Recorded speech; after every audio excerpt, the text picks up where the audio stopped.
Assalamualaikum warahmatullahi wabarakatuh. Hello, good morning everyone. Selamat pagi, Bapak dan Ibu guru yang saya cintai. First of all, I would like to say thank you because Alhamdulillah for this time kalian semua bisa berpartisipasi dan menghadiri seminar kali ini dengan sangat ramai sekali. Okay, but before we go to the main our material in the seminar, I would like to introduce myself first. My name is Heli Padilla. 3 Memory. Okay, pada kesempatan kali ini, alhamdulillah saya diberi amanah untuk bisa mengisi acara yang sangat luar biasa ini, yang mana tema seminar kali ini atau topik seminar kali ini ya mengenai the strategy for teaching speaking based on student learning style. Nah, sebelum we go to our material ya, sebelum we jump to the material, I have a question for you. Di antara Bapak dan Ibu guru di sini, siapa sih yang pernah menghadapi siswa pendiam atau kurang percaya diri di saat pembelajaran speaking berlangsung di kelas? Dan bagaimana sih Bapak atau Ibu guru menghadapi problem tersebut? Oh iya, silakan Ibu. 3 Memory. Oke,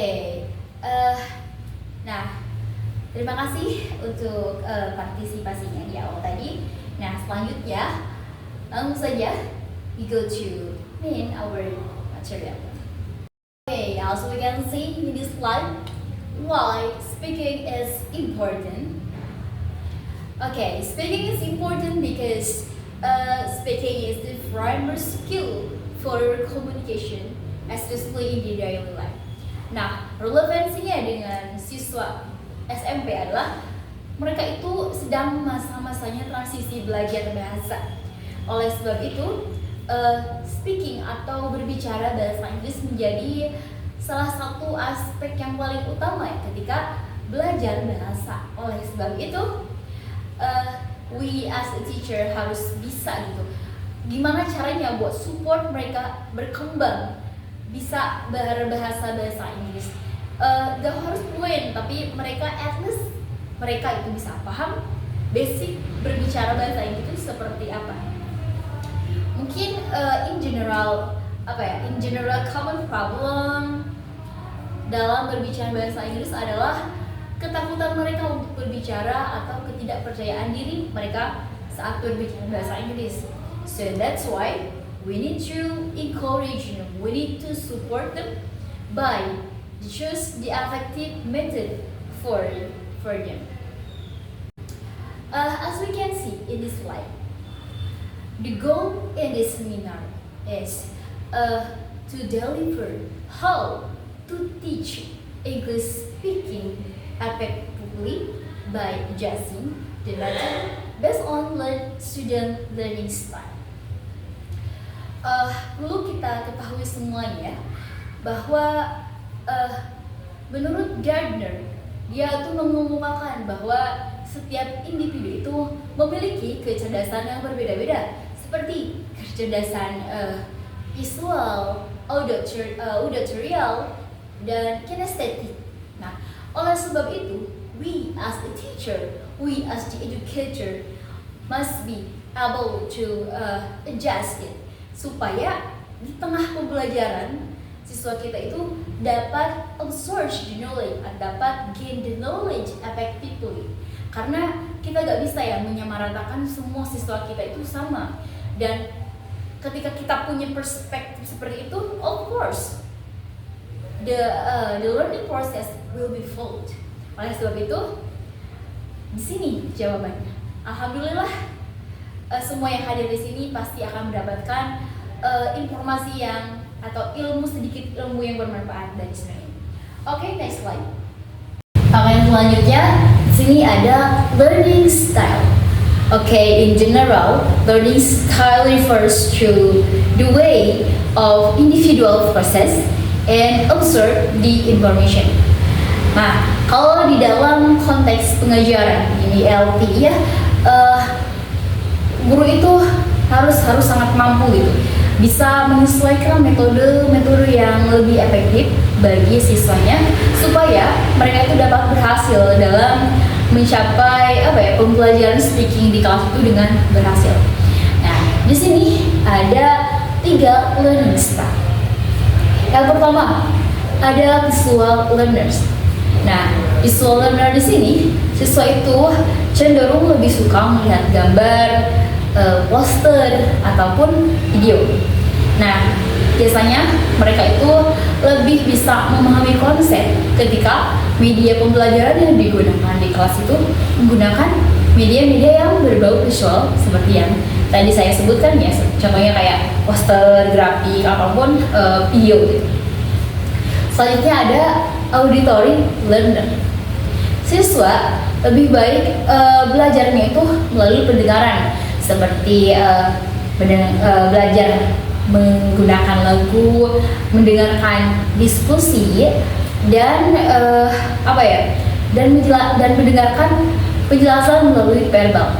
Oleh sebab itu, pemilihan metode yang tepat bagi siswa auditor itu sangat perlu diperhatikan lagi oleh gurunya ya, karena perbedaan ini menjadi sedikit challenges mungkin ya, tapi ketika kita sudah berhasil, of course itu menjadi sebuah kepuasan bagi diri seorang teacher itu, seorang educator. Oke, selanjutnya ada kinesthetic learner. Nah, siswa kinesthetic learner di sini itu lebih suka belajar itu praktik ya, berbau praktik, ataupun mereka itu tidak suka diam aja, nggak suka. Mereka itu suka dengan kegiatan yang berbau fisik, seperti kan di sini konteksnya itu belajar speaking. Nah, bisa nih guru itu bisa nih si guru itu mengajarkan mereka belajar speaking itu melalui simulation atau role play seperti itu. Oke, selanjutnya di sini ada teaching learning methods. Karena sebelumnya kita sudah membahas mengenai types of learning style, di sini saya akan lebih membahas mengenai the strategy untuk deliver the material that's on the learning side. Oke, yang pertama ada untuk visual learner.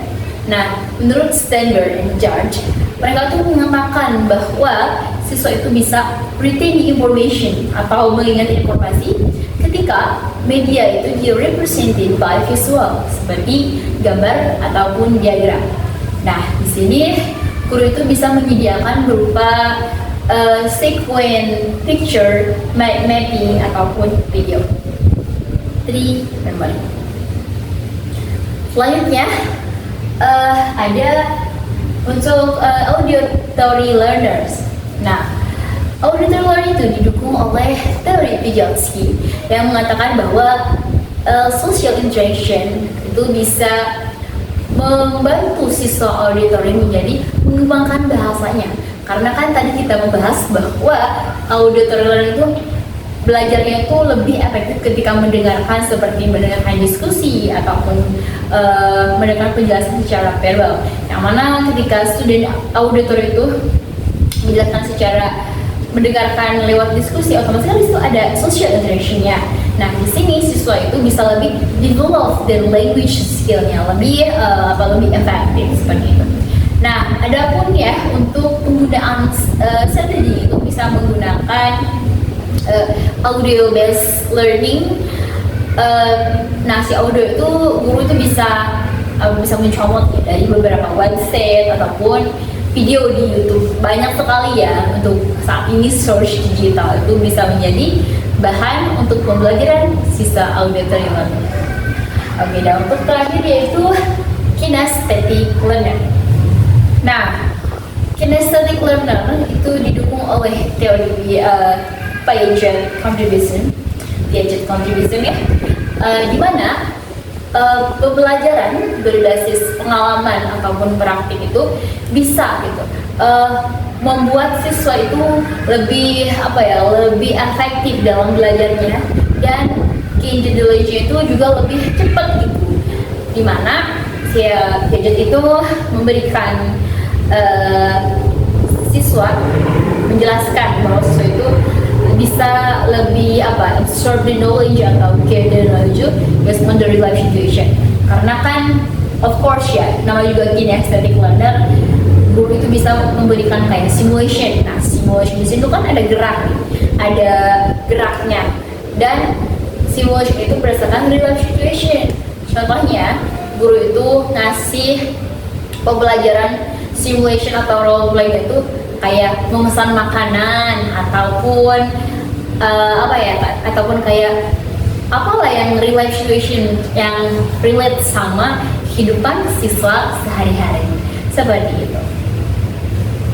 3 memory. Nah, oke, gak kerasa ya sudah ada di akhir pembahasan. Nah, sekarang kita buka sesi Q&A. Oke, dipersilakan kepada Bapak Ibu guru yang mau bertanya. Iya baik Ibu, silakan. Oke, baik. Terima kasih atas pertanyaannya. 3 memory. Ya, ada lagi yang mau bertanya? Oh iya Bapak, silakan Bapak. 3 memory. Oke, terima kasih atas pertanyaannya ya. Semoga apa yang disampaikan hari ini bisa berguna bagi kita selaku teacher, selaku educator, karena dengan mengadapt dan mengadopt berbagai variasi teaching learning seperti berdasarkan learning style student itu dapat sangat-sangat efektif gitu, untuk meningkatkan pencapaian belajar siswa itu lebih sukses. Makanya mari kita sama-sama belajar, sama-sama mengimplementasikan strategi ini supaya kelas bahasa kita menjadi lebih sukses. Nah, mungkin setelah seminar ini berhasil ya, katakanlah berhasil artinya, ataupun ketika kalian nih sebagai teacher di kelas nanti kira-kira mau mengimplementasikan metode apa gitu ya, dan gimana caranya kalian menghadapi itu, menjadi refleksi untuk kita ya semua ya sebagai guru. Maybe that's all ya di seminar. I hope that I wish this seminar will be useful, and wassalamualaikum warahmatullahi wabarakatuh.